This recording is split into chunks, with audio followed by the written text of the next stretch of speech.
Just like to welcome everybody to the Worcester School Committee. We're going to begin with the Pledge of Allegiance, followed by the National Anthem. I pledge allegiance to the flag of the United States of America and to the republic for which it stands, one nation, under God, indivisible, with liberty and justice for all.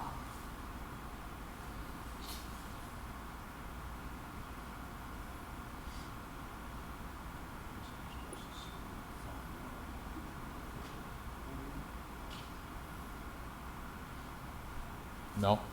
Okay, we're not doing it. I don't think she was ready for it. Okay, that's fine. We're going to do a roll call. Member Clancy? Here. Vice Chair Johnson? Here. Member Kamara? Here. Member Milner? Here. Member McCullough? Here. Member O'Connell-Novick? Here. And Mayor Petty? Here. Okay, we have a recognition tonight, and to recognize Gordon Hargrove for his many years of dedicated service to the children of the Worcester Public Schools. And we have Ms. McCullough. Thank you. Yes, we have Gordon Hargrove here tonight, who has served many years at the Friendly House in Worcester, and this is Gordon Hargrove Week, so we wanted to make sure that we had him here at the school committee tonight to present a certificate of appreciation to Gordon Hargrove for his many years of dedicated service to the children of the Worcester Public Schools.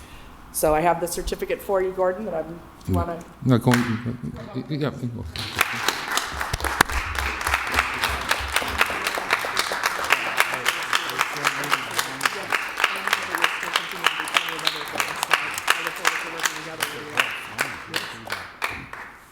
What? No. We're not done yet. Hang on. Okay. I'm going to read the proclamation again, because this is a different audience than Tuesday night, so Yes. and then the superintendent wants to say a few words before we hear. Is that okay with you? Sure. Okay. Whereas Gordon Hargrove began working at the Finalist House in 1957, a part-time member of the staff while he attended Worcester State College.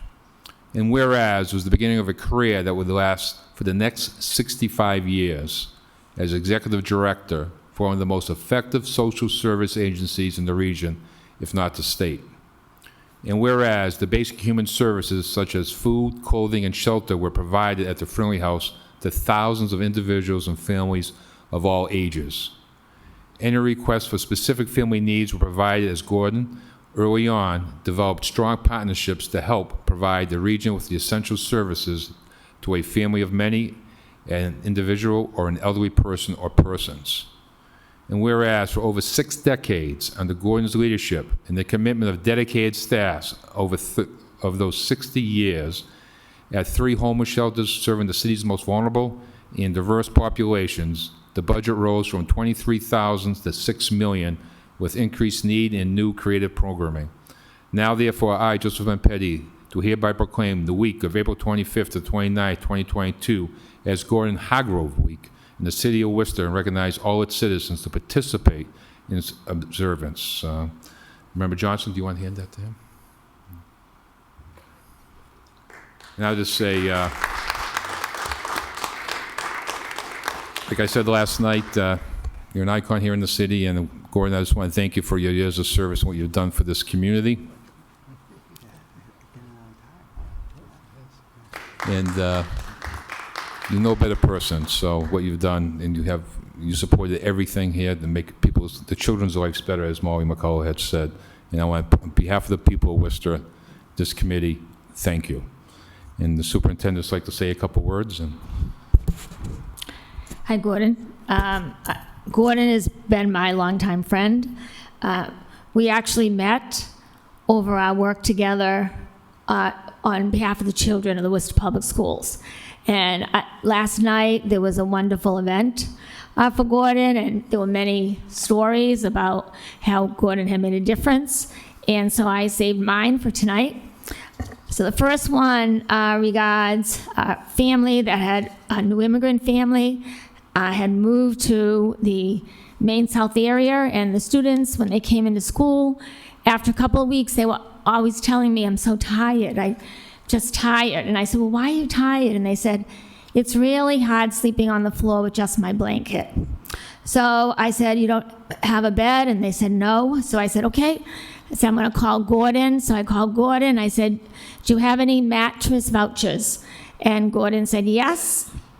He arrived at South High within 30 minutes and gave me the vouchers. So those kids, the rest of the time, they got to sleep every single night on a mattress, which they would never have done without Gordon.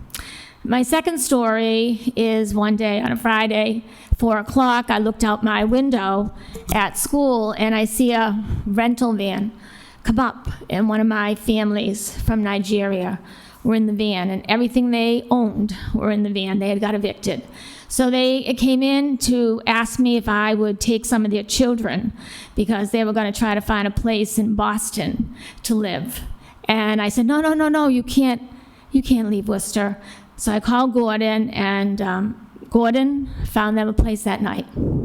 So they stayed in our shelter on Russell Street for quite a while, and then they got to a scattered site.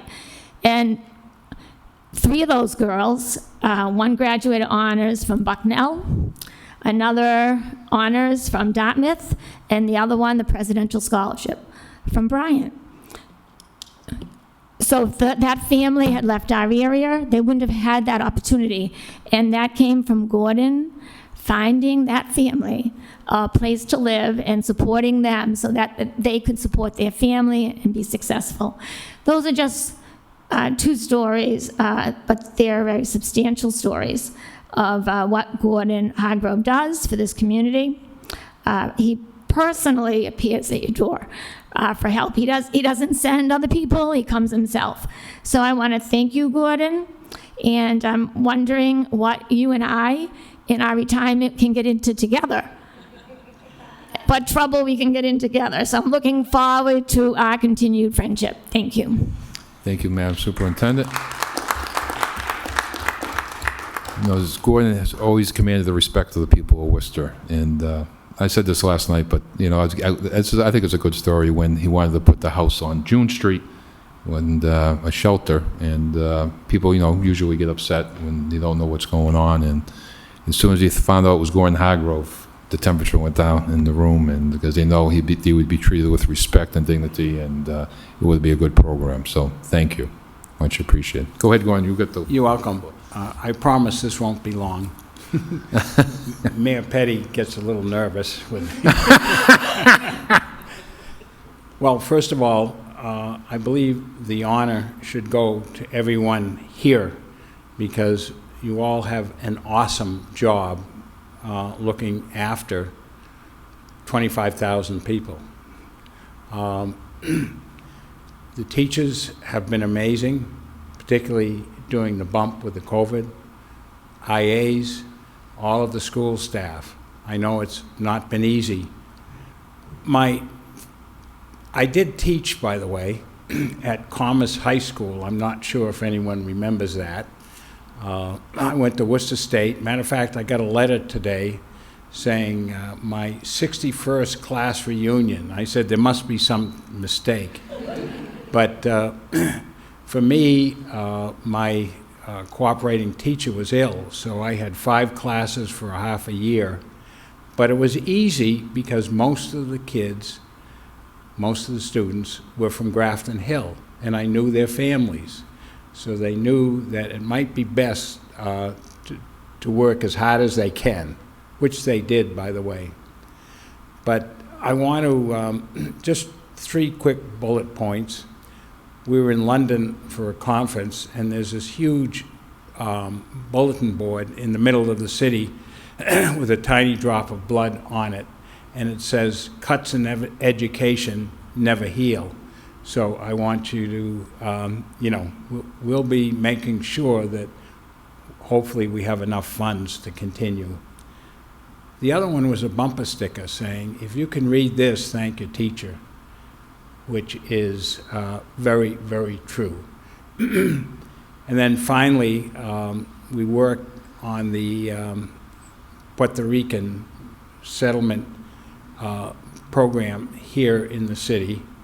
So on that committee during Hurricane Maria. So I was talking to one of the teachers because she did speak Spanish, and it's interesting because all of the children would flock to her, and Mira, Mira, Missy, Missy, Missy. That's what the teachers were called on the island. The issue is the teachers and the IAs are part of a big family, and everyone here is supporting that. So once again, the honor goes to everyone here. Thank you.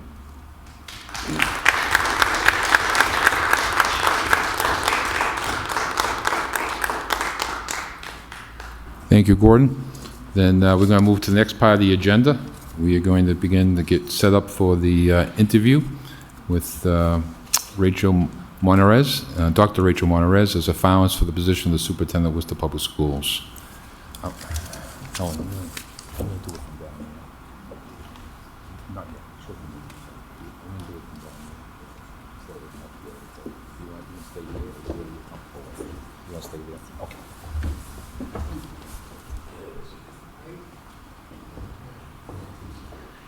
Thank you, everyone. Thanks, Dottie. I was sitting there at the last superintendent. I know you have. You always speak to you. And Dottie, I should have recognized you as a former school committee member, that you were here, and my apologies. So. Oh, please, Joe, no. One moment. Okay, My go name ahead. is Hicks.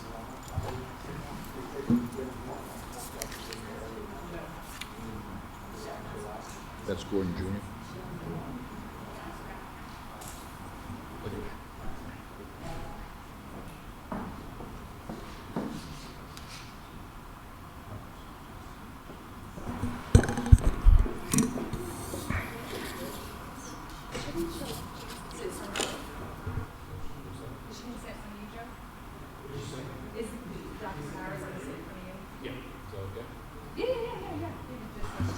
Yeah, so I thought it'd be more comfortable if, instead of up there and up and down. No. So. Okay.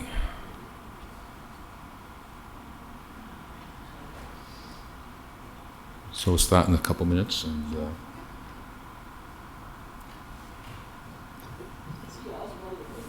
you want to go get her?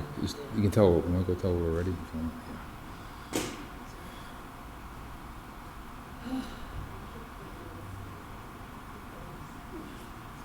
What's that?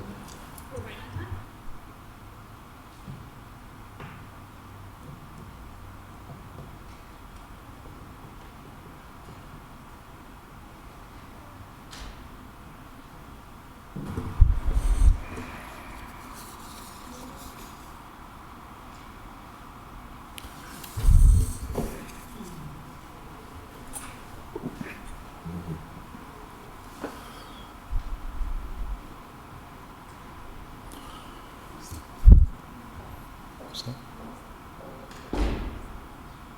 Over there?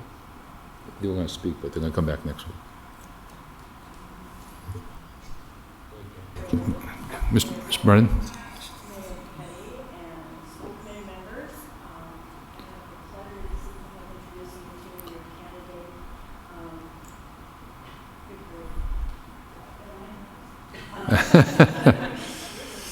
Dr. Rachel Monarrez, who is the Deputy Superintendent in the Center in Rican City Schools. Welcome.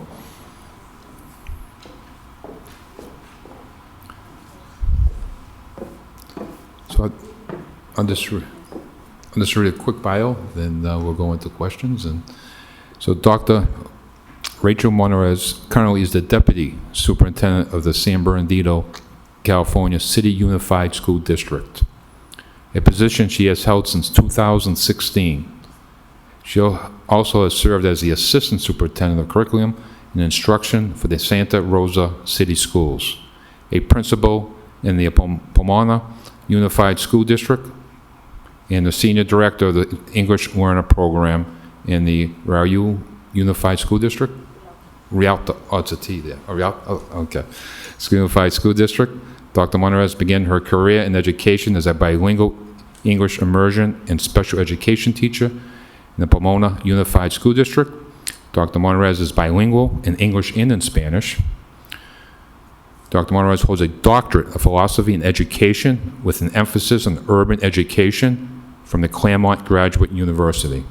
Dissertation, Tales of La Lucha, Reflections of Latina Bilingual Educators.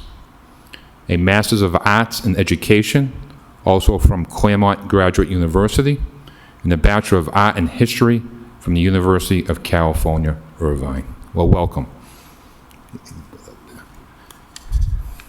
Thank you, Mayor Petty.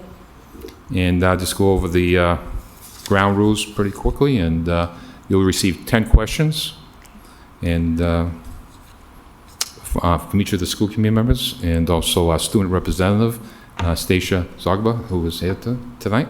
Hi, Stacia. And we will begin.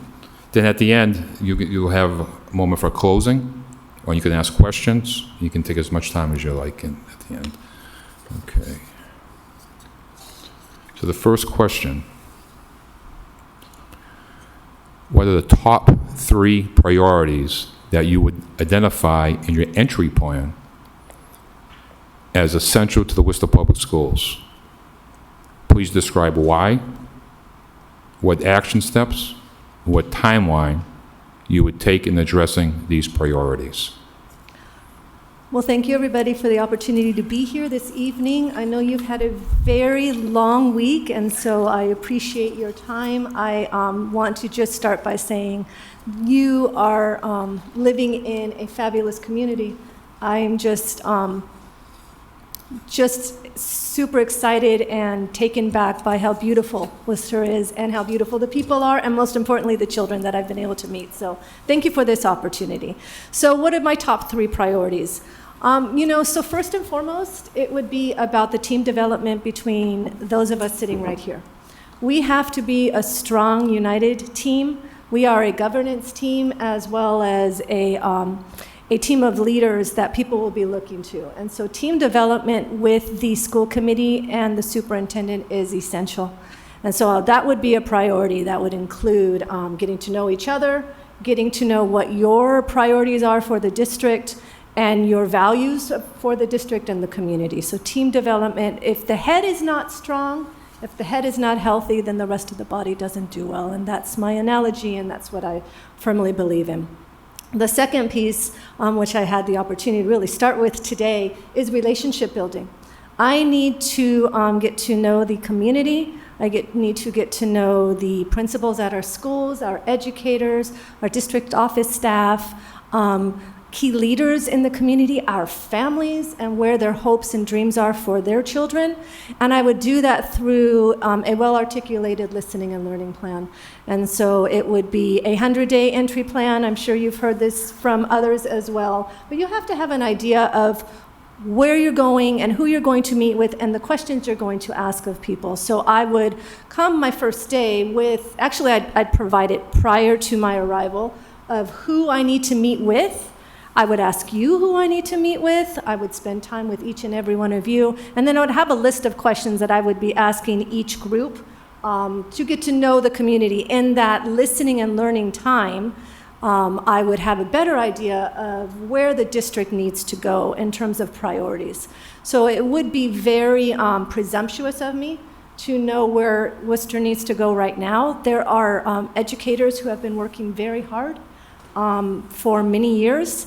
And I want to honor the work that's been here. It's very important. I am a historian, so I need to capture the history. I need to honor and build off of the strengths, and then look for opportunities for improvement. And so that listening and learning plan would be essential in the work. That includes bringing in students, because I have to hear from the youth.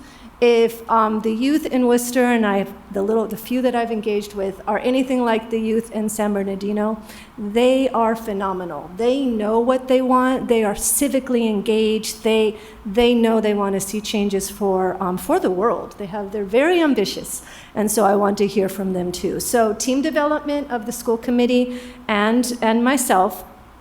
relationship building of all the different stakeholders that I engage with. I don't recall if I put in there district staff, but that's a big one because that's my team that helps me to implement the vision of the collective school committee. And then finally, I've got to figure out what's going on with learning, right? And so the learning environments. The schools I was at today, I was highly impressed, especially with the elementary school. The love of teaching that I saw, the pedagogy and the delivery, the engagement with the children. Unfortunately, the middle school was testing, so I didn't get to see quite as much there. But, you know, I'm not going to be naive to think that coming out of a pandemic, our children don't have some needs. And so I want to look and see what's going on with the learning environment. What have we been doing intentionally for the wellness and support of our children? And then what are we doing to accelerate their learning? Because although I know our educators did everything they possibly could in a virtual setting, and I know for some children, based off of my experience in my current district, that worked. But for many, there's some holes, some Swiss cheese learning. And so I want to know what that is, and then I want to work with the team to put some immediate action steps in place. We do have an opportunity during the summer to do some jump start into the next grade level. We could look at that. Our ESSER funds are a great way that we should be using that opportunity. So I've got to do two things with this learning, right? I've got to make sure that we've got some immediate next steps around wellness and around how our students are doing academically and what are some key instructional standards we can really dig into and front load for our children as they move into the next grade level.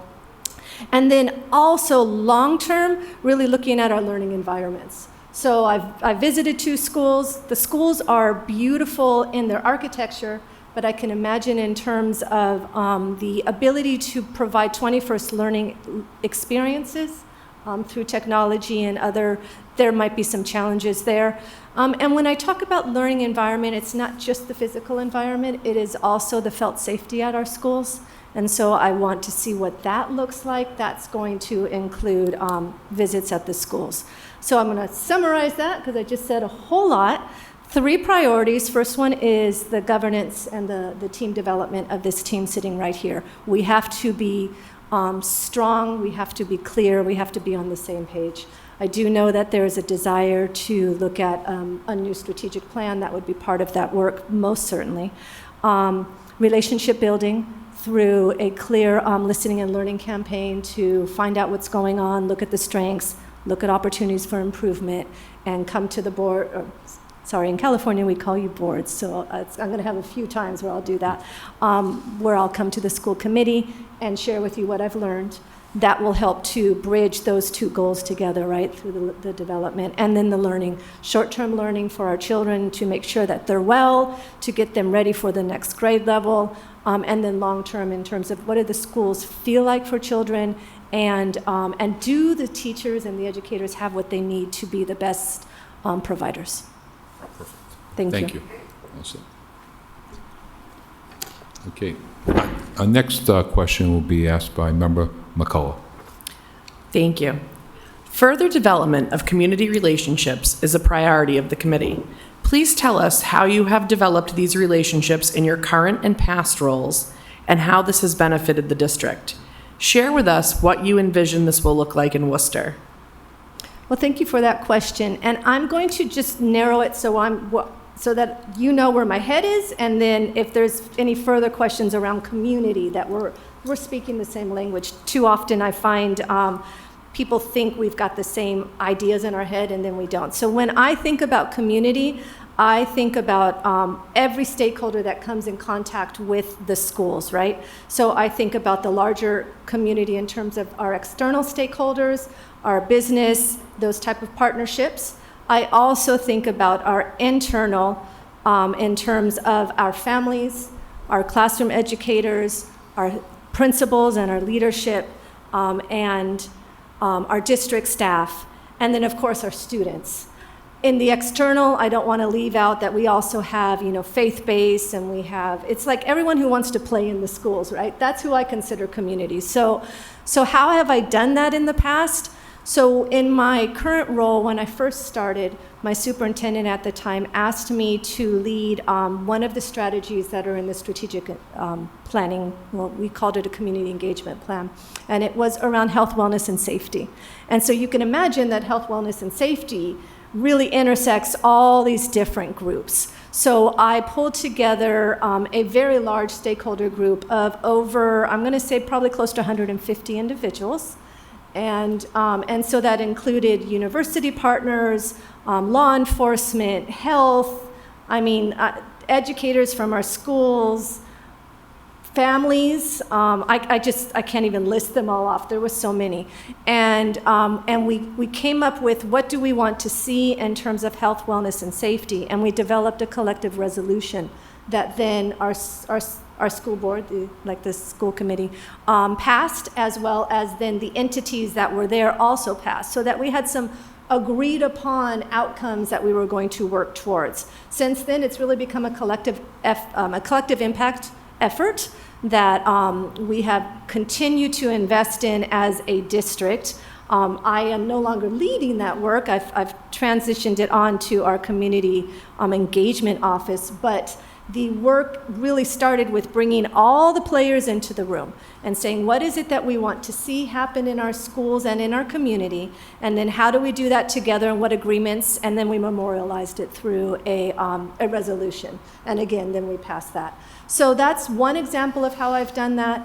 In my most immediate role, I have two more I could quickly speak to. On the reopening of our schools, I led a task force there that included parents, students, of course, district staff, teachers, all of our union representation, and community. And we came up with a roadmap for reopening. We wanted to make sure that everything was clear and, again, memorialized in documentation so that parents and anybody can go to it and get answers. We've thus improved upon it, digitized it, so now it's online, not just a PDF online, like literally it's interactive. And so my whole way of working with the community is bringing people to the table at the onset. I worked for a leader, and he would say, you want to include more people in the decision than you think is feasibly possible from the very beginning. So as many voices as possible. And those who are very interested will continue in the work. Those who just wanted to be able to be a part of it, they'll come at the beginning, and then they'll feel like work is happening, and they're okay with that as well. And then most importantly, you have to report back. You have to let people know how things are working. Thank you for that question. Thank you. All set, Mom? Thank you. Is this sun in your eyes? Or? I'm fine. You're I fine. mean, a little bit, but I'm okay. We can always shift a little bit. If I need to. Okay. Yeah, I can if I need to. Okay. Our next question is going to be asked by Member Clancy. Thank you. Worcester is a very large school district with a need for open communication. What are your plans for communication between stakeholders, including staff, administration, families, and the public? Okay, well, thank you for that question. So communication.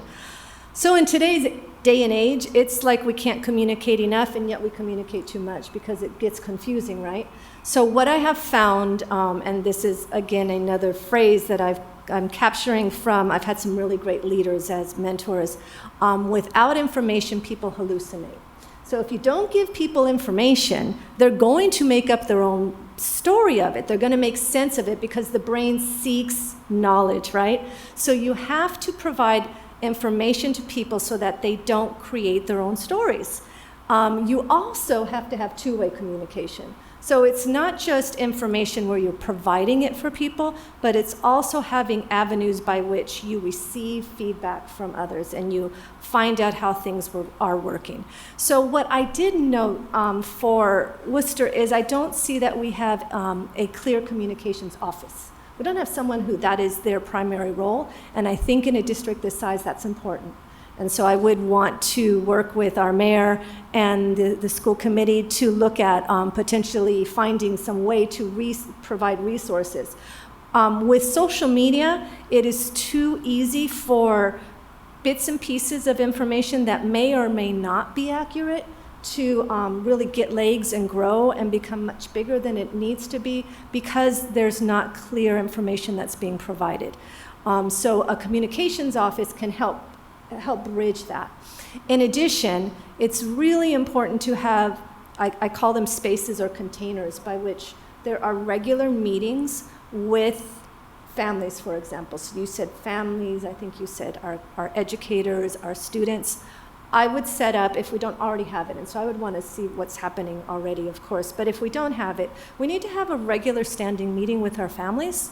In my current district, we have a superintendent's parent advisory council, and they meet monthly. And I would make that council something where every school has representatives, and we would meet, yes, to find out what's going on in the district, but more importantly for me, I want to know what's happening from the parent perspective. Because if I only hear from my staff, it may not be the full reality of the picture, right? And my job is to make sure that our children are succeeding to be the future leaders of this community. So setting up containers or spaces with parents, setting up regular meetings with school leaders, setting up regular meetings with teachers and classroom educators, and then student. In my current district, we have all of those structures in place, and I would expect that we have that here, and so I would use those forums to share information, but again, it has to be two-way. If it's just a talking head, then it's really not information, and they could read that on the website. Thank you. Thank you. Our next question is asked by Member O'Connell, Novick. Thank you. Good evening. Welcome. As we've lost significant learning time in the classroom during the pandemic, what would be your plan to close the achievement and opportunity gap and help all students reach the highest possible goals, taking into account the disadvantages that our English learner students, our students of color, our students with disabilities, and our students in poverty may have? Thank you for that question. I kind of alluded to it a little bit, but I am going to go deeper. So first and foremost, I have to take a dive into the data, right? And I know we have data. I know it exists. I know our classroom teachers have data. I would do that with the school, my leadership team at the district office, and with the principals. What have we been doing? What have we not been doing? What are the results, right? Are we getting any kind of return on investment? And so I want to know the reality of the situation. What is our current state? Then from there, I want to see some immediate work going on for our children as they enter the next grade level, right? So we will have everybody getting ready for the next grade level, identifying some key skills, and I would do this with teacher teams, right? I'd have my staff do this with teacher teams, right? I'd guide it, but where there's key skills that our teacher teams say, you know what, if my third graders come in knowing that these three key standards, we're good to go. We can take it, and we can take it to the next level. So identifying those and using that before school starts for the students who have the greatest needs. So our data would identify who those children are, and then we would front load them so that they get kind of a little edge for that next grade level. And that then gives children that feeling of, I know this grade, I can do this, right? I'm smart and all that stuff. So that's what I would do immediately. Because we have to get the work propelled, right? On a larger scale and long term, I firmly believe in the importance of collective efficacy of the classroom educators and of the principals. And so my job would be to create the parameters with district teams to support our principals to be the best leader that they can be instructionally, to know how to use data, to know what to do with the data. I was having a conversation with our data research and assessment, I don't know what his exact title is, director, I think, and I asked him about data literacy today. And he said, work in progress, Rachel. And I said, okay, well, that's a work in progress we need to get working on. And not because data is punitive. It is not at all. We use data to tell us how things are going. It shines a light, kind of like that light in my eye. I am going to move in a minute. Okay. It shines a light as to where things are at, right? But then it tells you, now go deeper. Now go find out really what's happening.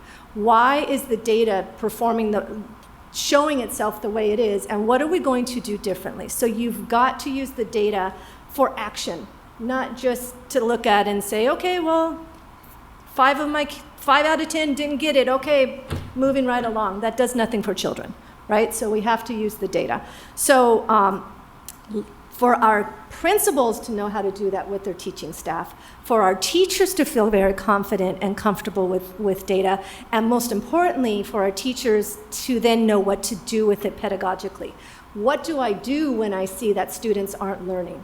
And how do I do that collectively and with my team? I may not have the answer, but my peer across here, you're making really good progress with your students, creating a culture by which they are working with each other. So I firmly believe in the power of the classroom teacher and the principal. And they have to be working in concert with each other. And in a district as large as Worcester Public Schools, district office cannot be the one who are the only ones who are looking at data. And we have to build the capacity of the principal and the teachers to be able to do that, because ultimately it is where the children are at that this change needs to happen. So building the capacity of teachers, collective advocacy, and our principals. Doing some jump start before school starts, using data as that. I want you to know that I'm very much about prevention and early intervention when it comes to teaching and learning. Well, kind of when it comes to anything. I like to see things go right the first time, and so I spend a lot of time working with the team to plan out what we're doing and how we're going to do it. It's one thing to put something in a plan, so we can have a really pretty strategic plan, and I promise you we will. But it's something completely different to implement it. And so that's the work that I'm very skilled at doing. I know how to get people to implement and then to monitor it. It's all about those monitoring systems, right? And then refine them. Because even though we're going to have a beautiful plan, once you put it into action, it may not make sense, it may not play itself out the way we want it to, so we have to refine it. So I do that through a lens of prevention and early intervention. I want to share a quick story because I think that this really has like what I would like to see ideally. I had an opportunity, and it's kind of a random thought, but I visited Southern California Edison's emergency response system. And it's this beautiful building with these screens of all this data that they're tracking, right? And it's just they're down to this small part of Southern California potentially could have a wildfire, so quick, go send somebody there to take care of it, right? Turn the electricity off. And what I thought was, why don't we do that for children? How come we don't know which child potentially is falling behind? And I want to point out, as I thought through that, the firefighters aren't the one doing that. They're not in that emergency response system. It is other people watching it, other people who are looking at it, and then they let the firefighters know. So the equivalent of that is, yes, we want our teachers to watch how children are learning when they're teaching them, and we want them to be responsive right then and there, just like firefighters have to know when the wind changes and where I have to stand differently. But the classroom teacher needs to spend time on lesson planning and delivery, and then watching how that's working. The actual monitoring, the deep monitoring of it and the early signs, I would venture to say, perhaps we need to have somebody else doing that and then giving that information to the teacher. And I think I would at least like to try that and see what that does, because that allows the classroom teacher to really focus on what's happening with students right then and right there. I want to make sure I answered that question. So my academic achievement, I talked about it. I think I'm good for now. Thank you. I think you did great, so. Thank you. Do you want to switch sides? I'll just come over there. Is that okay? Or do you want me just to slide this way? Yeah, we'll slide that way.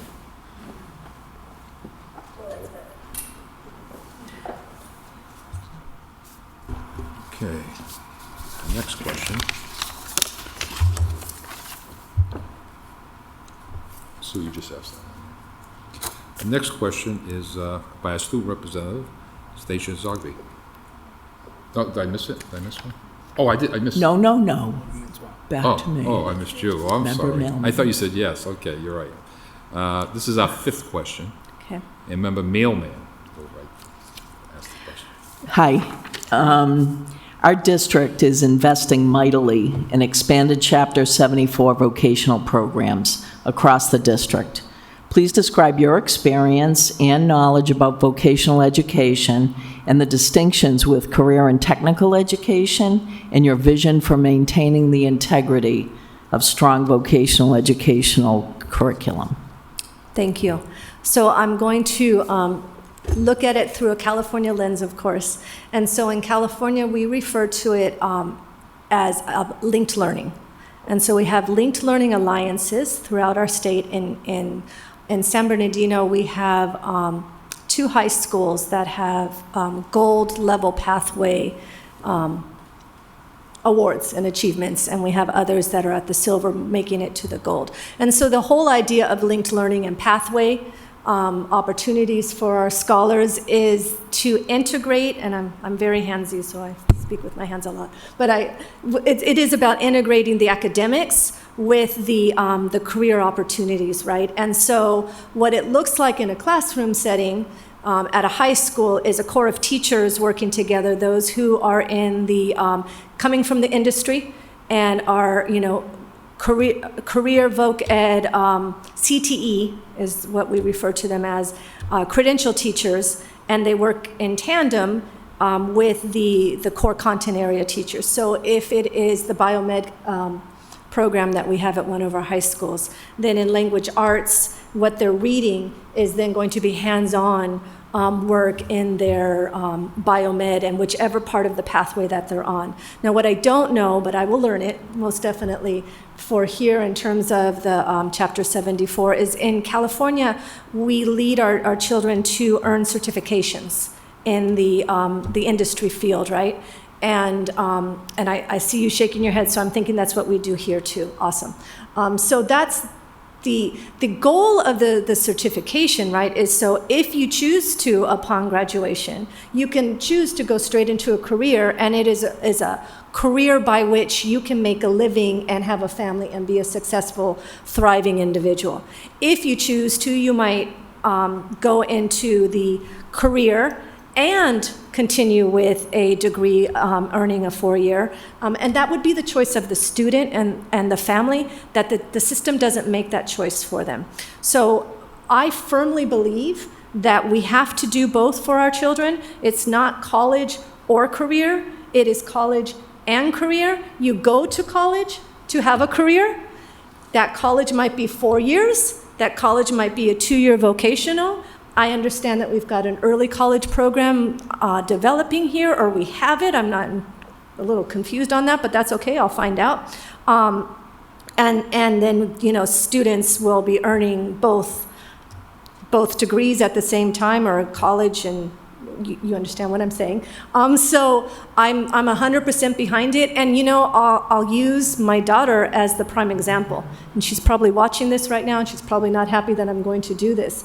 But because the high school that she went to was so heavy on college prep, that's what it was about, right? She got her degree. No, sorry, she got her diploma. She went on, she earned her degree, and she still wasn't quite sure what she wanted to do. And she had a degree from a very good university. And many of her peers were the same, where they're earning degrees, but they're not quite sure because they didn't have the opportunity for internships. They didn't get to explore. It was, you're going to college, and that was my notion to her. And now she knows what she wants to do. But honestly, that's a privilege that not every child has. And in fact, most children don't.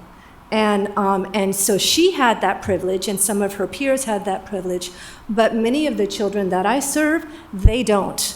And even if they want to go to a 4-year, their parents are like, that means 4 more years of which you're not contributing to the household. We can't afford that. So it's really important to have pathways by which they can earn a certification, start earning, and still go to a 4-year if that's what they decide to or not. So I'm 100% behind it. I'm excited to see what's going on here. I hear that it is pretty spectacular. So thank you. And sorry, Natalie. Okay. Our next question is going to be asked by a student representative. Stacia Zogby. Thank you. Tell us about your experience of working with children and families who don't look like you or speak the language you do or who do not have the economic advantages you do. How have these experiences shaped your view of public education and its mission? Thank you, Stasa, for that question. So I entered education specifically to work with children that didn't have the same opportunities I did growing up. That's why I'm an educator, and it was always about opportunity and access for those children. The children that, when you're in your 20s, maybe your language isn't as articulate as you are when you're a little bit older, but just children that I felt like society didn't think could do it, and I knew that they could, and I knew that they were brilliant, and I wanted to prove everybody wrong, right? Because that's kind of the person I am. Oh yeah, you think I can't? Well, I'll show you. And so that's why I went into education. In terms of working with families or children that don't look like me or don't speak my language, I shared last night that I'm an adopted child. I was adopted at birth. And so I spent my whole life around people who didn't look like me. And so it's what I know. It's kind of all I know.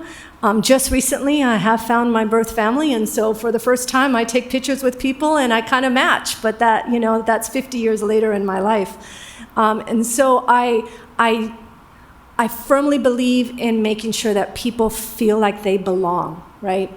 Everybody has a story.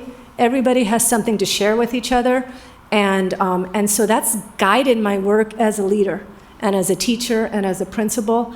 I do that by listening, by asking questions.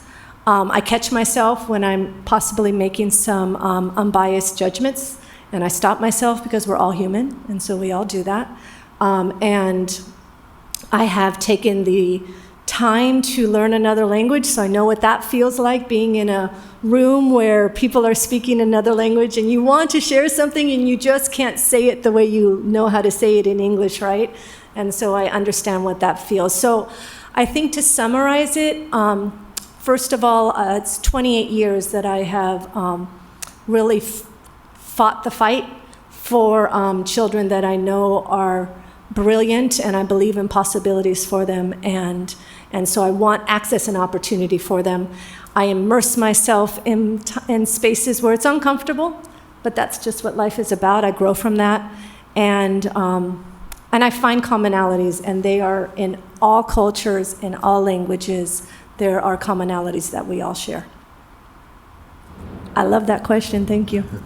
Thank you. Our seventh question will be asked by Member Johnson. Good evening. Good evening. Given the stress in the lives of young people today, and the social and academic and even financial pressures they face, how can educators in general and a superintendent in particular have an impact on the emotional well-being of students? What social emotional learning supports have you had success with and/or would you like to implement? So thank you for that question. It takes me back to when I was a brand new teacher, and I didn't quite know how I was going to engage with children, but I knew I needed to. I needed to create a sense of community. So for those educators who have been in the education field since the early 90s, this may be a reminder. I used community circles. And so I immersed myself in community circles, and I taught myself. It was called Tribes. It was the book. I still have it because I think it's tried and true. But I share that because social emotional learning is not new. We've just coined it something new, right? Teachers who know how to engage with children have created a culture and a classroom environment where everybody is part of that community. It's a community of learners. And principals know how to do the same. You create this community of learners. Most recently, what I've done in my district, because my district is very similar to Worcester in that there is a lot of hurt that our children come in with. And our educators too. It's a very high stressful community. And so I was looking for something that was scientifically based, and honestly, that just made sense to my brain. And so I stumbled upon neuroscience and neurodiversity. And so neuroscience is all about that integration of your central nervous system to your brain, and and the idea of how do you get your central nervous system into a space where you can regulate yourself so that you can be the thermostat in the room so that everybody else co-regulates to you. And that has been a game changer. So you might hear things around mindfulness.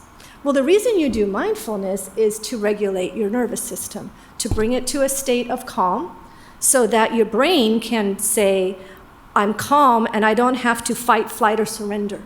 Because when you're in a state of fight, flight, or surrender, you're not at the optimal place to learn. You will learn, but you're not going to learn optimally. You're not going to lead optimally. You're not going to teach at an optimal level. So neuroscience has been a game changer in San Bernardino. The teachers who have gone through it, their classroom culture is night and day. And the principals will attest to that. They no longer send children out on referrals. They actually have interaction with children, and they recognize when a child has been triggered, and they know how to bring them down. But most importantly, they know how to create a classroom environment where there's felt safety. We started this work in 2 ways. We started it with a cohort of teachers who were interested in doing it, and so they earned a certificate. So I like to call them the cheerleaders. We're in the 3rd year of that. Because then it gets momentum, right? And people are excited about it. We then also started it for all our leaders because we recognize that the leaders have to be the models of this, and we have to lead being that thermostat. And we have to know how to regulate a parent who comes in angry and frustrated and feeling like they're not being heard. We have to know how to bring them down and calm them, let them know that we care and love about their child, and then learn what's going on with them. And so the leaders are very important in this. So that's where we started the work. Our plan is to take it deeper into our schools so that social emotional learning becomes completely integrated with the academic achievement of the children. Awesome. Thank you. Thank you. Okay, our next question, which is the 8th question, will be asked by Member Kamara.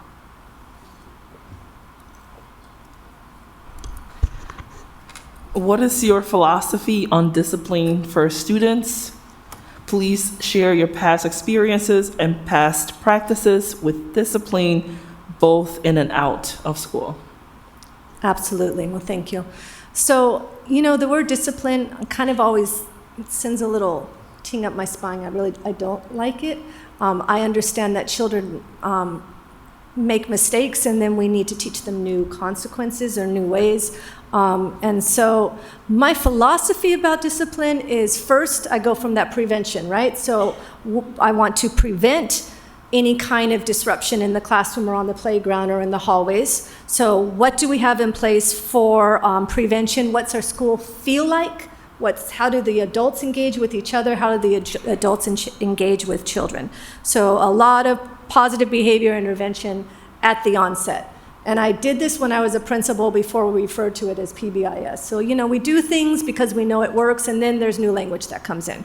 So prevention, strong intervention, strong prevention kind of work around school culture, climate, rewarding children for good behavior. So looking for the good rather than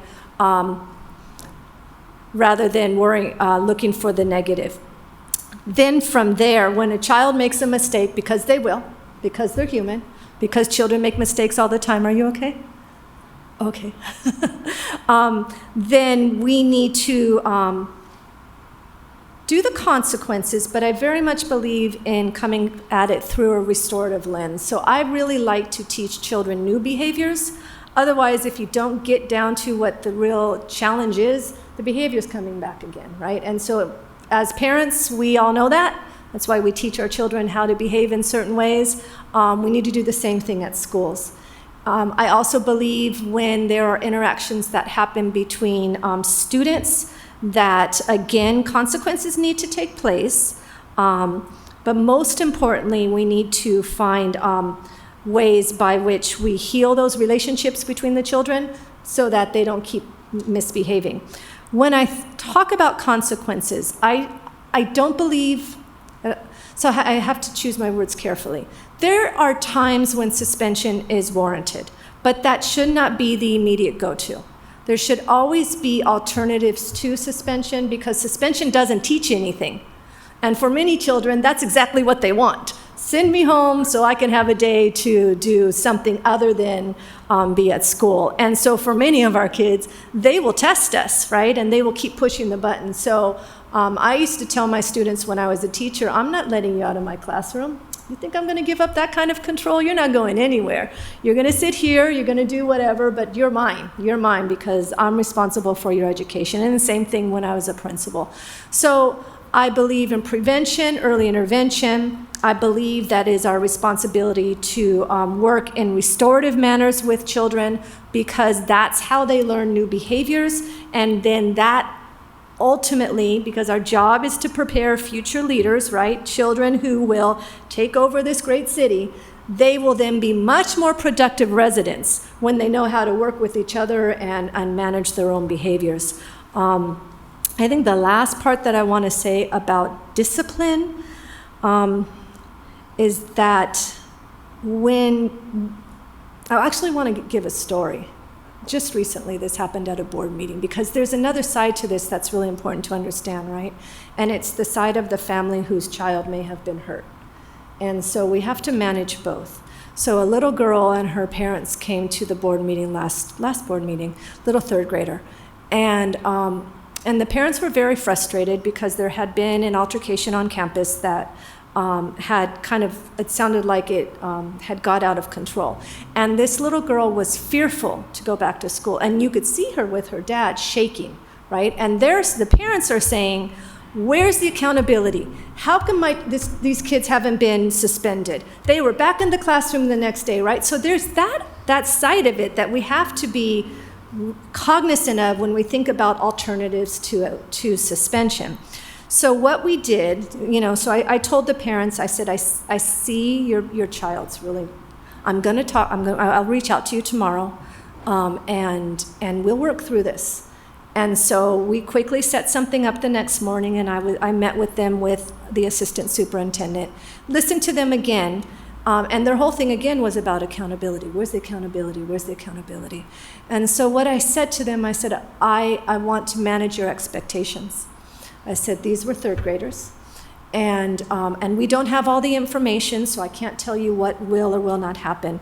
But it is not our, I want you to know that they will receive consequences, but that may not be suspension. And regardless of what happens, we will not be sharing that with you because this is somebody else's child. But what I can promise you is we will be doing something.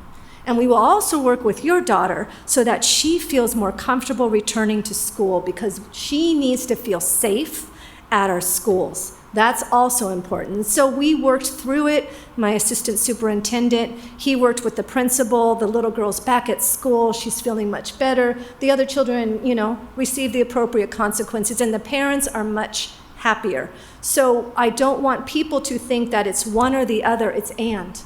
You can hold children accountable for behaviors. You can give them consequences. That doesn't mean we have to write them off, and nor should we. And we can take care of the child who is afraid or who had a negative experience, and they can come back together. And so that's always the goal. Thank you. Thank you. Oh, I know. Now there it is again. You can start. Okay. A ninth question is going to be asked by member Mailman. Please explain what level of autonomy and support you give to principals and district leaders. So this was a similar question that was in the first interview, and I've been giving thought to this idea of autonomy, and I'm kind of even wondering where it's coming from, but this is what I'm going to say about it, right? So there's autonomy where there is kind of like you can do whatever you're going to do at your individual school. You're the principal or you're the director of curriculum instruction. Do your thing, I trust you. And then there's micromanaging of No, it's my way, and this is the way I'm going to do it. I don't do either one. I'm in between. I believe that the role of the district is to set the parameters in place and provide direction as to where the district's going, right? Like, we all have to be going down a similar road. But the autonomy comes in with, but each school is at a different place. And so you have to understand the context of the individual school. So Lincoln School may not be ready for, I'm just going to throw something out, teacher clarity work, right? And success criteria, like where you have student ownership. Okay, but as a district, that's where we've decided we're going to go. So you're going to self-assess where you're at, and then you're going to decide where your entry point is, and then you're going to work down that. And we as a district will provide supports to get there. My job, I have always seen, whether that was a teacher, a principal, or a deputy superintendent, and as a superintendent, is to build capacity. I need to build the capacity of those that I'm leading so they can do the work when I'm not around. And so autonomy without creating structures and parameters doesn't build capacity.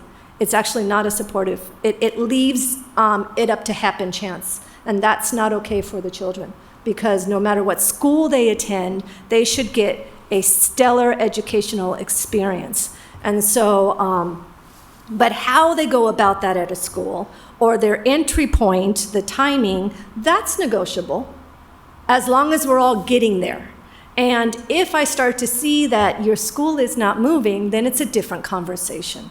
So it is a balance. And the autonomy, it's the same thing at the district office. Thank you. Thank you.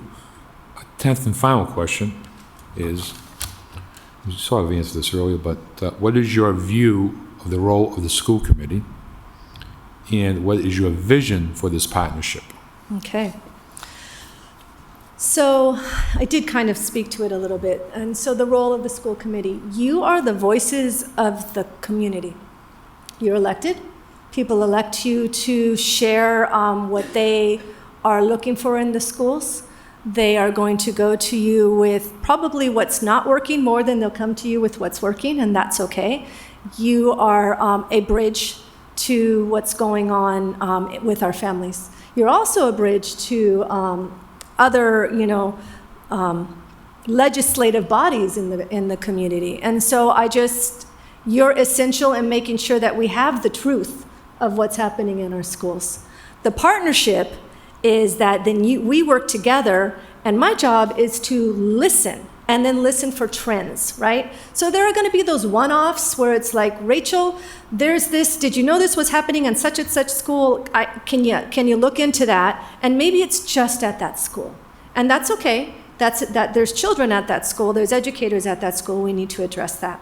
But my job also is, and the longer sustaining work is about listening for trends, what needs to be improved, and then improving upon those systems. If my work is only about putting out fires, then I'm not the right person for you, because I'm not a firefighter. My work is about systems development and building the capacity for others. And so I will put the fires out, but I'm also going to be spending a lot more time on the long-term planning of what needs to happen for this district and for this community and for the children that I serve. And so that's what I see my work is, and us doing that together. I started out by saying we have to be a healthy head, right? We have to be healthy. If we're not healthy, the body is not healthy. And the body is counting on us to lead. They expect that we are going to have difficult conversations and come to places of consensus and agreement. Consensus doesn't mean we all are 100% behind it. It means we're going to do it together, and then we're going to improve upon it. And so we agree that we're not going to sabotage, but we are going to move forward. So that's the way I see the work happening. I just have to say that you are a fine group of individuals. And I'm not just saying that because I'm sitting here for an interview. I would say that if I wasn't. I did sit and I listened to quite a few of your committee members, your committee meetings, and I was highly impressed. So with that, I want to thank you. Thank you. And this brings us to the closing. You can ask questions if you'd Can I? like of the school committee members. And then Okay. you can do a closing after that. I can just do a closing. Do It's I up have to you. time for a question? You have plenty of time. Okay, all right. So this is going to be maybe an unorthodox question. My question is, and it really starts with a statement and ends with a question. So I recognize that, I'm number 4 of 4 individuals, and this is a really big decision you're making, really big. And in the research I've been doing, really big, not just because it's the decision for a new superintendent, but because of the time and the place that the community is in right now. It's a really big deal, right? So that being said, what is it that you need? What would you want to see in 2 to 3 years that would lead you to say that we made the right decision in hiring Rachel?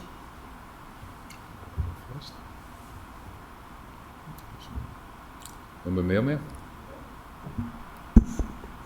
That the next time or two that we knock on doors to get elected, that families are saying to us, we believe in this system, and we're going to send our son or daughter to Burncoat and not to St. John's. Sorry, Alex. Because that's what we believe and know is the best place for our kids. Member Kamara? And then to the same point along the lines that when we do get at the door, the families are saying, oh my God, we have people that look like our kids, educating our kids, and they feel comfortable. And we're using equity tools to get us there in data. Thank you. Member McCullough? Thank you, and I think going along with the importance of the community and family feeling of inclusion is that our educators feel supported and that they have what they need to be as successful as they are in their roles. So I envision having conversations with teachers who feel that they're getting the supports that they need to do the best that they can for our kids. Thank you. Member Johnson? Thank you. And I would echo what Member McAuliffe stated, but I also would say in doing that and having that relationship with our educators, principals, and teachers, and in doing that work together, that over the course of 2 or 3 years, I think people want to see academic achievement. They want to see growth in our students and us moving forward. And I think that's the biggest thing that I have heard. So over the next 2-3 years, that's what families in our community will be looking for. Thank you. Member Stacia, do you want to say something? Thank you. Unfortunately, I'm graduating, so I wish that I can see what it's like to actually be in the schools. But, I hope that my younger sister's friends and the other people that I know in the underclassmen groups, really do see a change in their education, one where they feel more comfortable, one where they feel that their voices are really heard at these meetings. I always tell myself that I wish I was a freshman again. I see tremendous changes in my school right now, and I hope to see those changes maybe with my siblings and those underclassmen. So, thank you. Anybody else? Member Kamara, did you want to say something? No? I'll go again. As there's a lot to be said, obviously. And to that question, and to all for students from all walks of life, especially students of ESL, disability students, students that are immigrants, are graduating or succeeding and graduating and saying that we feel prepared. We can read, we can write, we know math, we feel prepared, and we can use the 21st century technology to be able to progress, because you need that, to go into college or to go into vocational learning or a trade. You need these really important skills, and that they are happy. From my perspective, it's 2 or 3 years, you bring the whole community, the educators, the students, the union, and along with you. If that's being done, the rest of it is academics, discipline, and everything, infrastructure, investment in our schools, ESSA money will all be used right, and we'll come together as a community and move forward, and you'll be successful. So thank you for sharing.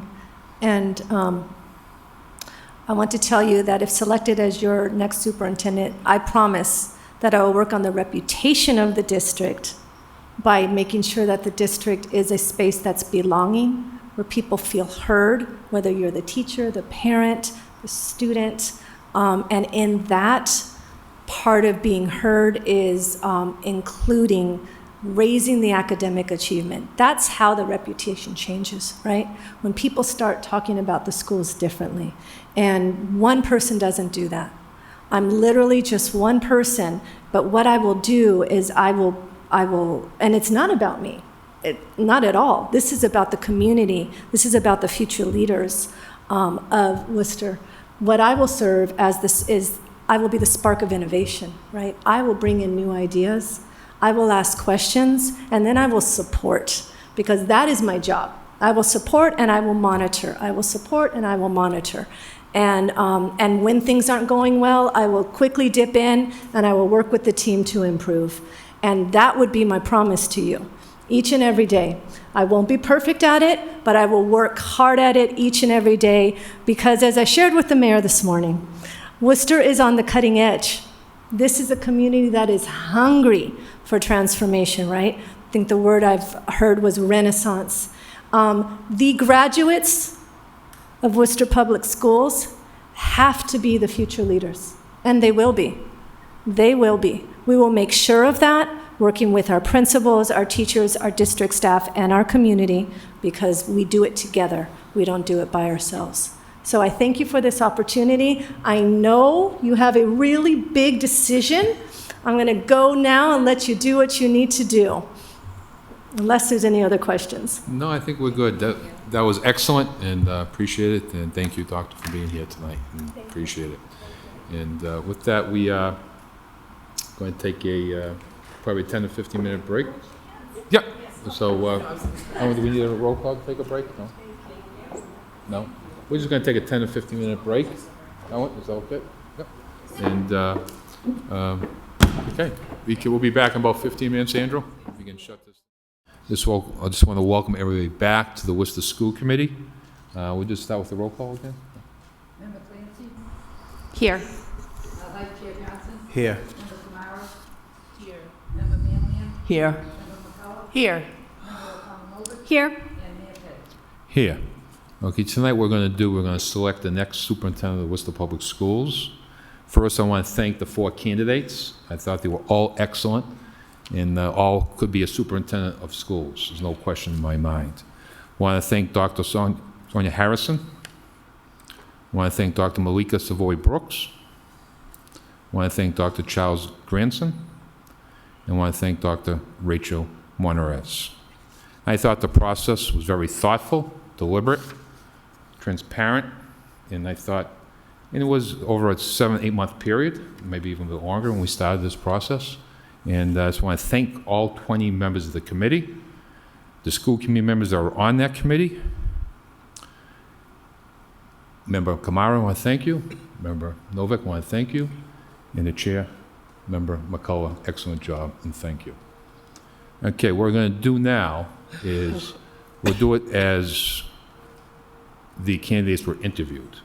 So if people want to report out on their visit to, and this is so that people understand, what the committee members are going to do is report out on their visit to that community, which included the visit with the superintendent candidate, members of the community, educators in that community. And so the first one we report out on is Dr. Sonia Somerville Harrison. And Member Clancy? Thank you. So through the chair, myself and Vice Chair Johnson were able to go down to Philadelphia and meet with that school district. So I'm just, on both of our behalf, I would like to just thank the Philadelphia School District for welcoming us to their schools, to their administration building, for giving us the opportunity to get to know about Dr. Harrison a lot more. So we do say thank you. On our visit, we were able to meet with the superintendent, the chief diversity, equity, inclusion officer, the school board president, principals, assistant superintendents, deputy chief, and a project manager.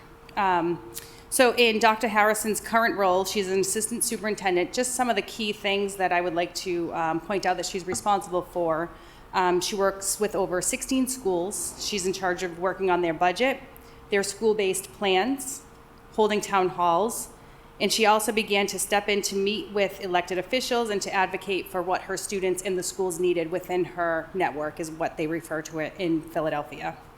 Some common themes that Vice Chair Johnson and I saw that during her principal years, one of her schools was actually closed down, and she had to merge 2 schools together, and she did a wonderful job, and that we heard that over and over again during the day. Dr. Harrison has a wide range of schools in her network, from blue ribbon schools and to schools that are significantly struggling, and throughout her network, her schools have seen significant improvement. Dr. Harrison is, quote unquote, a data hawk, as what we were told. And you ask her and she will be able to report back on any data measure that you need, and she closely monitors data, which was very important. She knows instruction, she's hard on accountability, and Dr. Harrison was actually on the forefront of the equity work before others even began to take a look at it, and I believe we were told it started back in 2017, and she's very solution-focused. So for that, Vice Chair Germain and I decided that we would split this in half, so I'm going to turn it over to Vice Chair Johnson now. Thank you. Vice Chair Johnson. Thank you. Thank you, Member Clancy. Again, as she said, we had the privilege of meeting with Dr. Harrison's different people that she knew. Other things of common themes that we learned during this time was she knows how to ask questions to find out how and why. She's a problem solver.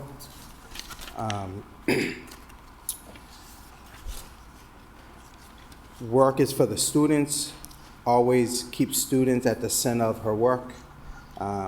Resource for her colleagues, she supports her colleagues in offers and resources. Passionate, committed, professional, and transparent. She's a strong advocate, willing to reach out for help, has the ability to self-reflect and make changes when needed, and supports teacher-principal relationship. During that time, an area of growth for her that we learned was, learning the financial landscape of the district, such as funding priorities, and then also prioritizing self-care, kind of taking care of herself, because she seems to really do for others and not look out for herself. And just some of the quotes that we heard were, Dr. Harrison is a leader's leader. She gets it. She's ready for this, and that she is student focused.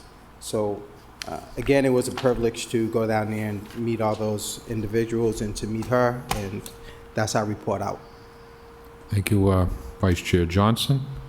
Okay, our next candidate, Dr. Malika Savoy Brooks, Member Mailman. Thank you. I went to Philly. Actually, Jermaine drove, and he drives faster than I do, just so you know.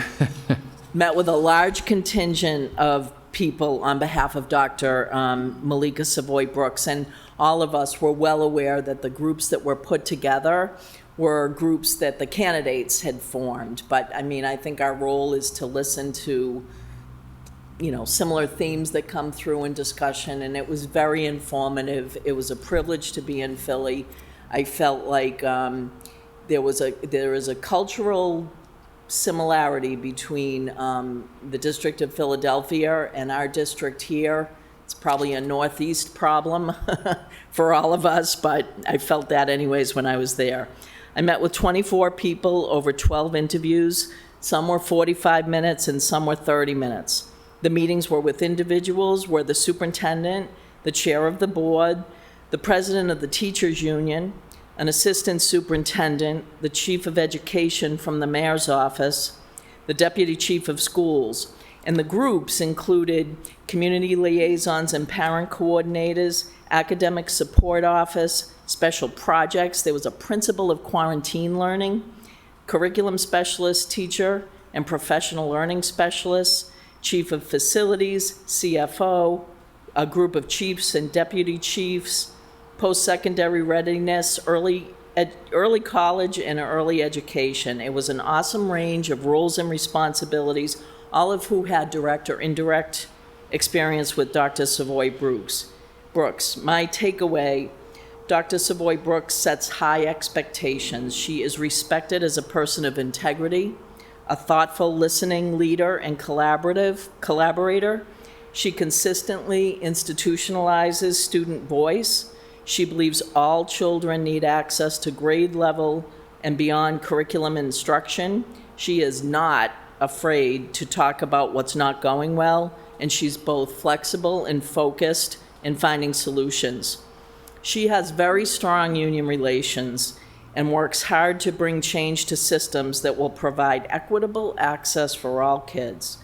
She makes her case, and the union listens because she has proven to be a trusted colleague who always acts in the best interest of students and families. She's a relationship builder.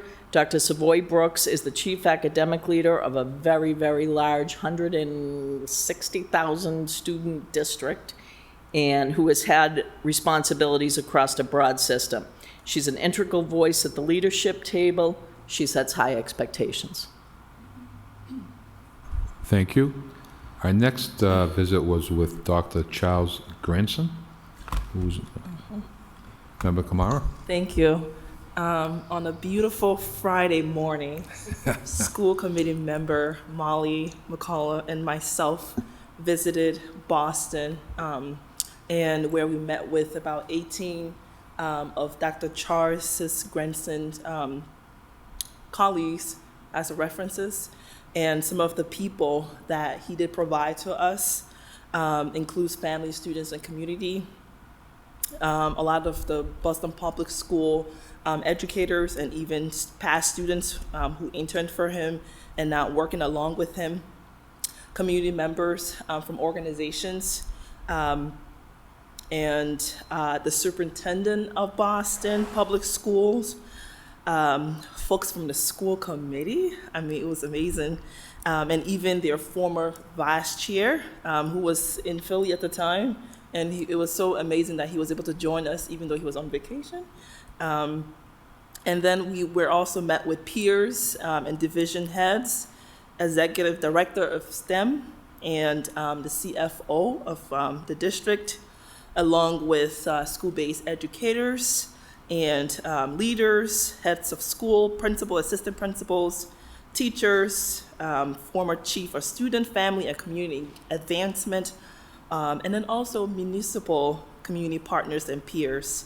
One of those I want to highlight is the NWACP president of Boston, and then also the chief accountability officer, and then the chief of policy for Mayor, ex-Mayor Kim. And all of the things that we heard, it's within a consensus of what people said about Dr. Charles. And on communication, they mentioned that he involves all parties and follows up on communication. He involves the community in input before decision making. There are critical partner in creating buy-ins and breaking silos. So he also works in providing opportunities for that and bringing folks together, resolving issues with external and internal candidates within his team. For example, the Equity Roundtable, he supported and worked to bring multiple partners in a district at the same table. And this was during COVID, and where the community voice was essential for student-centered theme. He is an active listener who puts students at the center of all of his decision-making. He makes time for students. He's a role model for them. He's been instrumental in the Student Advisory Council and helping them navigate issues. He makes students feel comfortable and supportive and in giving constructive feedback. He is very active in the schools and interacting with the community and making decisions. And he works well with school committee and stakeholders on the theme of equity, In addition to his equity-driven focus, he has been a proponent for civics, STEAM, and SEL, as well as CLSP, which is culturally linguistic sustaining practices. He also supports cultivating leaders within the field of education, and he's been very instrumental in drafting the strategic plan and working with partners along that lines. On team building, he is an excellent supervisor. He is not a micromanager, and people like working with him. So many times, many people said that. They enjoy working for him. And because he is a strategic problem solver and a reflective leader who works for kids, and he embraces whatever role he's in. His employees feel strongly about his supports and his leadership on working with budget. With the CFO, it was really great that we met the CFO, and they talked about how he uses equity and data to really influence how the details of the budgeting is formulated. And he's very strong with utilizing grant funding and creating community buy-in. And for an area of growth, actually before I go to the area of growth, we also had the opportunity to meet with, the Chief Accountability Officer. No, not the Chief Accountability Officer, but the Chief Human Capital. Yeah, Chief of Human Capital, so the HR, a very fancy name, and also mentioned the same thing, how he uses data, diversity to data in terms of hiring. And as an area of growth, he may need to assert his leadership and identity in a role of superintendent, but he is ready to do that. And thank you. Thank you. Okay, good. Okay. Our next visit was to visit with Dr. Rachel Monarrez, Member Novick. Thank you, Mr. Chair. I do just want to say, by the way, this takes a lot of trust, that we trust each other to report back, and I really appreciate that we have that relationship with each other. I was privileged to be able to go to San Bernardino City Unified School District. For those of you who, much like myself, had to look that up, that's south of Los Angeles. It's a San Bernardino, the city of San Bernardino is about the same size as Worcester, but because the school district is actually a unified school district, it reaches outside of the borders. So as was mentioned earlier, the school district is actually about 48,000 students, 72 schools, 163 square miles, and a budget of $118 million for FY23.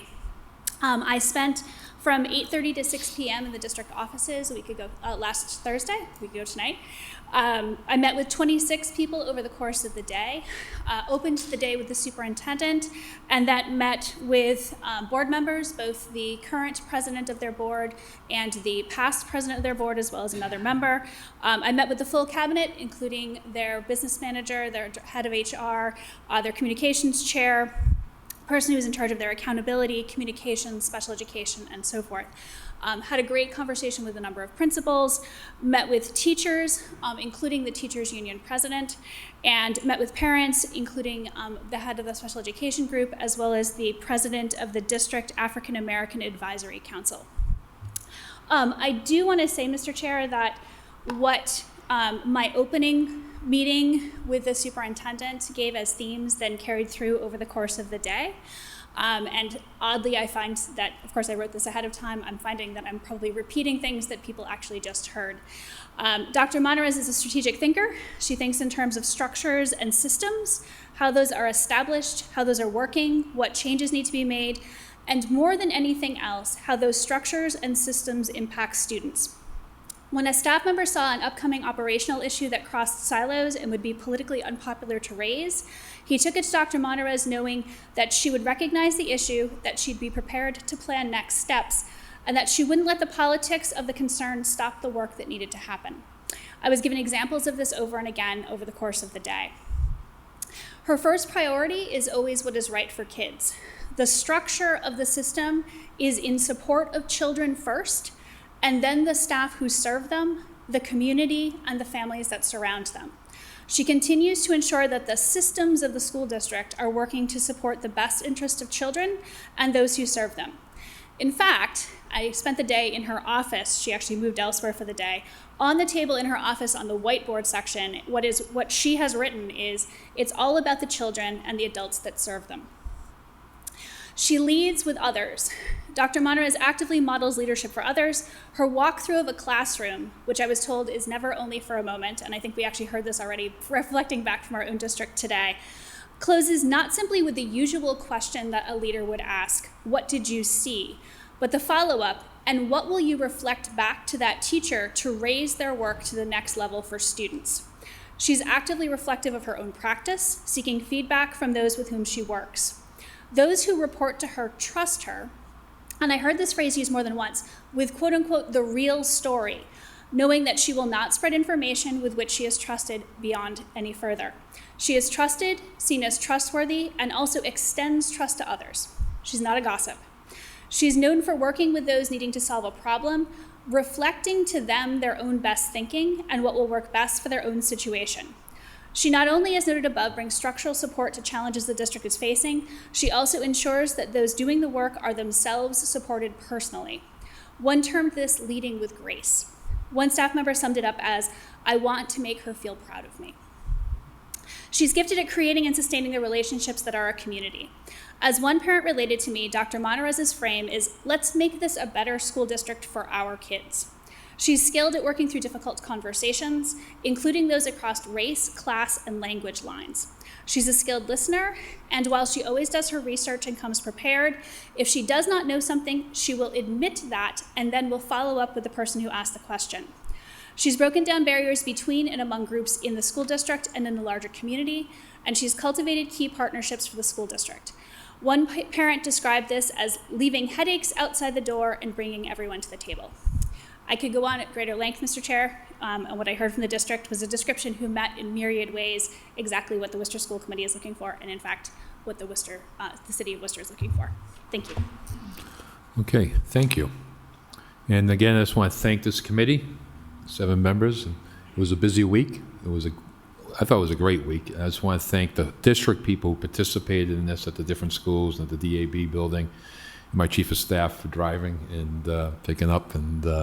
But I want to thank everybody involved. I want to thank the clerk also for being involved, and thank you.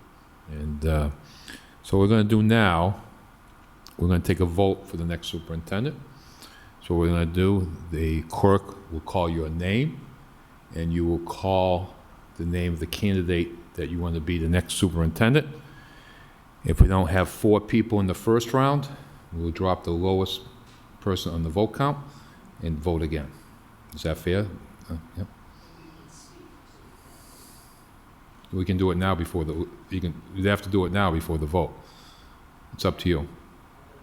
Yeah, sure. Member Mailman? When we get to the vote, I'm going to be honored to vote for Dr. Malika Savoy Brooks as our next superintendent. I believe Dr. Brooks to be the leader that can best lead our district in the coming years. Each week in this school committee role, I learn more educational jargon. I have no jargon to offer any of you tonight. In plain and simple terms, there were 2 answers from the interview that Dr. Savoy Brooks offered that resonated with me. She started to talk about transparency, and she changed the word to truthfulness. That matched all that I learned from my meetings with her and her colleagues' comments and her resume, etc. Truthfulness must be a core value of Dr. Savoy Brooks, and we would like that in our next leader. She also shared her priorities: data analysis, cultural responsiveness, and open communications.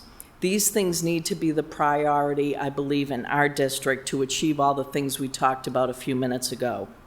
Dr. Brooks has the skills and experience and focus to bring real positive change to our district and to set high academic expectations for our students, and I will be honored to vote for her tonight when the time comes. Okay. Anybody else? Member Johnson? Thank you to the chair. I just want to say thanks to my colleagues for your due diligence in this work that we embarked over the past 2 weeks, and what we knew we were coming up upon over the last 7 to 8 months. And I wanted to say that to the 4 finalists, they are all great. I mean, I think the committee gave us 4 very good, qualified candidates to be the next superintendent for the Worcester Public Schools and to lead our students into the future. I believe Worcester is in a very, very good place. I think our students, our teachers, our educators, district leaders are all in a very good place. And I want to thank Maureen Benenda for that, and her team, and the teachers that have worked under her through the years. And when I was running for school committee, I was excited about this opportunity, and I was excited about picking the next superintendent to lead our students in the city of Worcester and the community into the future over the next, hopefully 6 to 10 years. And I'm just excited about this process and just wanted to share that thought. Thank you. Thank you. Well said. Thank you. And I think we're all set then. We can take a vote. And like Member Johnson said, this is a difficult vote. Any one of these people could be the superintendent of schools. And again, I want to thank the district superintendent and the clerk for all what they did to make this happen too. So, okay. So we're going to call the name, and you will mention the person that you would like to vote for. Is that all set? Madam Clerk? Member Clancy. Dr. Rachel Monarrez. Vice Chair Johnson. Dr. Rachel Monarrez. Member Kamara. Dr. Rachel Monarrez. Member Mailman. Dr. Savoy Brooks. Member McCullough. Dr. Monarrez. Member O'Connell Nova. Dr. Rachel Monarrez.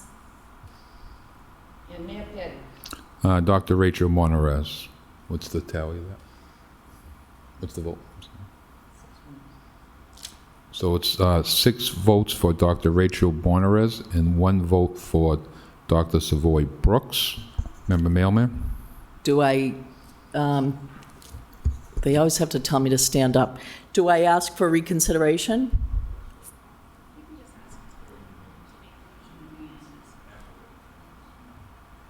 Ask for, I would like to be part of a unanimous vote for the new superintendent, Dr. Monarrez.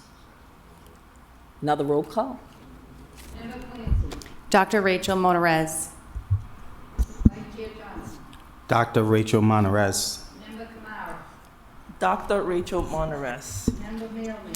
Dr. Rachel Monarrez. Member McCullough. Dr. Rachel Monarrez. Member O'Connell Nova. Dr. Rachel Monarrez. Mayor Petty. Dr. Rachel Monarrez. Congratulations to Dr. Rachel Monarrez and the other 3 candidates for participating.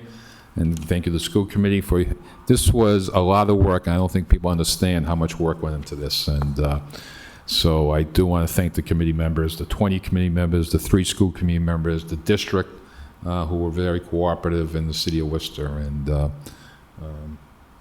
we are going to take a vote for, do we have to suspend the rules first? Yeah. So I'm going to suspend the rules. This is a rule suspension, so we can do a reconsideration after we suspend the rules. Okay. So this motion now is to suspend the rules. Okay. Member Clancy. Yes. Vice Chairman Johnson. Yes. Member Kamara. Yes. Member Mailman. Yes. Member McCullough. Yes. Member O'Connell Nova. Yes. And Mayor Petty. Yes. So we have a motion for reconsideration. Member Clancy. No. Vice Chair Johnson. No. Member Kamara. No. Member Mailman. No. Member McCullough. No. Member O'Connell Nova. No. And Mayor Petty. No. With that, we will have a motion to adjourn. All those in favor? Opposed? So ordered. Are we adjourning or going to executive session? I'm sorry. No, wait, before we take the motion to adjourn, I did make a mistake. Hang on, before I actually took that call. We are going into executive session to conduct strategy sessions in preparation for negotiations with non-union personnel Superintendent of Schools-elect. And we will not return to open session. We will not return to open session. This is regarding strategy for the school committee. Roll call. Member Clancy? Yes. Vice Chair Johnson? Yes. Member Kamara? Yes. Member Manley? Yes. Member McCullough? Yes. Member O'Connor? Yes. And Mayor Taylor? Yes.